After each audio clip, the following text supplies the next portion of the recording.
దేవుని పరిశుద్ధ నామమునకు మహిమ కలుగును గాక. ఆమేన్. ఈ ఉదయకాల శుభములు మీకు తెలియజేయుచున్నది రెవరెండ్ కె శ్యాంబాబు. ఈ దినము కొరకు దేవుని వాక్యం. కాబట్టి మీ ధైర్యమును విడిచిపెట్టకుడి, దానికి ప్రతిఫలముగా గొప్ప బహుమానము కలుగును. హెబ్రీ పత్రిక 10వ అధ్యాయము 35వ వచనము. ప్రభునందు ప్రియులారా, ఇదొక గొప్ప ఆదరణ, ఆత్మీయతను కలిగినటువంటి ప్రోత్సాహపు వాక్యం ఇది. మన జీవితములలో నిత్యము మనము ఎదుర్కొంటున్న అనేక సవాళ్లతో కూడిన సమస్యలతో మనకున్నటువంటి ధైర్యముతో ముందుకు సాగుతూ ఉంటాం. అయితే ఇంకొన్ని సందర్భాలలో మన ధైర్యమును నీరుగార్చే పరిస్థితులు ఎదురవుతూ ఉంటాయి. కనుక ఎలాంటి సందర్భాలలో మనము నిరుత్సాహపడకుండా యేసుక్రీస్తునందలి విశ్వాసముతో మనోధైర్యముతో మునుముందుకు సాగాలని ప్రేరేపించేటటువంటి ఒక ఆధ్యాత్మికమైన మంచి మాట ఈరోజు మనము వింటున్నాం. దేవుడు మన విషయములలో స్వతంత్ర ప్రతిపత్తి కలిగినటువంటి వారిగా స్వేచ్ఛనిచ్చి ఉన్నాడు. ఏ విధము చేతనైనను మన జీవితమును గెలవగలటు కొరకు తగినటువంటి జ్ఞానమును, తెలివిని, వివేచన ప్రభువు దయచేస్తున్నాడు. అయినను లోక సంబంధమైన మనుషులను, పరిస్థితులను చూచి మనకున్నటువంటి ఆ ధైర్యాన్ని కోల్పోతూ ఉంటాం. అయితే క్రీస్తు యేసును గురిగా పెట్టుకుని ఆయన మనకు అనుగ్రహింప చేస్తున్నటువంటి ప్రతి విధమైన ఈవులను, ఆధారములను మనం వినియోగించుకొనగలిగితే జీవితములో మునుముందుకు సాగగలిగే అవకాశమును మనం పొందుతూ ఉంటాం. ధైర్యమును విడిచిపెట్టకుడి అను మాటను ఆధ్యాత్మిక భావములో విశ్వాసము లేదా నమ్మకమును విడిచిపెట్టకుడి అని అభిప్రాయం.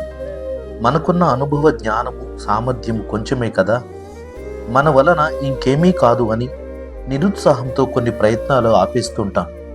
అయితే దేవుడు ఆగిపోవద్దు, ముందుకు సాగితే మంచి ఫలము దొరుకుతుంది లేదా మంచి భవిష్యత్తు ఉంది అని ప్రోత్సాహపరుస్తున్నాడు.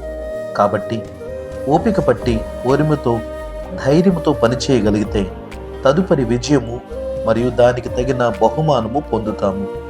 చదువుతున్న విద్యార్థులకు, పోటీ పరీక్షలు రాస్తున్న బిడ్డలకు ఇదొక స్ఫూర్తిదాయకమైన మాటలుగా భావించండి. ఇశ్రాయేలు ప్రజలు కనాను దేశమును చేరే ప్రయాణములో ఎన్నో అవాంతరాలు కలిగాయి. ఎర్ర సముద్రము, యొర్దాను నది మధ్యలో ఆయా దేశ జాతి ప్రజల వలన ఆటంకాలు ఎదురయ్యాయి. భయపడిన వారు పాలు తేనెలు గల కనాను అను నూతన దేశంలో ప్రవేశించలేదు. ధైర్యముతో ముందుకు సాగిన వారే ప్రవేశించి గొప్ప ధన్యతను పొందారు. ప్రియ సోదరి, సోదరుడా, ఈ వాక్యం వింటున్న నీవు ధైర్యమును విడిచిపెట్టక గొప్ప బహుమానము పొందుటకు ప్రభు యొక్క సేవ చేయండి. ఎదురవుతున్న ప్రతి విధమైనటువంటి సమస్యలను దేవుడు తొలగించి నీకు తోడై ఉంటాడు. దేవుడు నీకు నిత్యరాజ్యమును, ఘన విజయమును దయచేస్తాడు. దైవాశీస్సులు కలుగునుగాక. ఆమేన్. ప్రార్థన. ప్రేమగల తండ్రి, ఘనమైన దేవానికి స్తోత్రాలు. నీ వాక్యం చేత మమ్మను ప్రతిదినం ఎప్పటికప్పుడు బలపరుస్తున్నావు. స్తోత్రాలు. నీ మాటలు వినుటను బట్టి మేము మనోధైర్యమును కలిగి ముందుకు సాగగలుగుతున్నాం.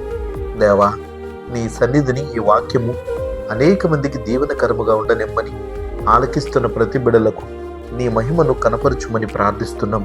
నీ సేవలో ఉన్న సేవకులకు మనోధైర్యమును కలిగించండి. అపవాది కలిగించే శోధన నుంచి వారికి తగిన సహాయమును దయచేయండి. ఈ జీవిత సాగరమును ఎదలేక ఎదురవుతున్నటువంటి సమస్యల చేత భయపడుతున్నటువంటి ప్రతి బిడలకు మీరు సహాయం చేయండి ప్రభువా. నేను నీకు తోడై ఉన్నాను అని ఒకవైపు నుంచి నీవు ధైర్యం ఇస్తున్నావు. అట్టి మనోధైర్యమును, ఆత్మవిశ్వాసమును, పరిపూర్ణమైనటువంటి నమ్మకమును నీ ఎడల కలిగి ఉండి నీ బిడ్డలు ముందుకు సాగుటకు సహాయం చేయండి. వారి జీవితములలో అసాధ్యములైనవన్నిటినీ సుసాధ్యములుగా చేయమని నీ సన్నిధిని ప్రార్థిస్తున్నాం. బలహీనులకు బలమును చేకూర్చండి.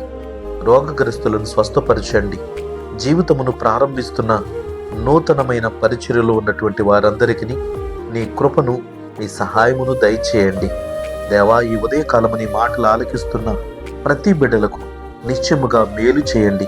వారి జీవితమును గెలవగలిగేటటువంటి శక్తి సామర్థ్యములను, విజయమును చేకూర్చుమని యేసుక్రీస్తు నామమున ప్రార్థన చేయుచున్నాము తండ్రి.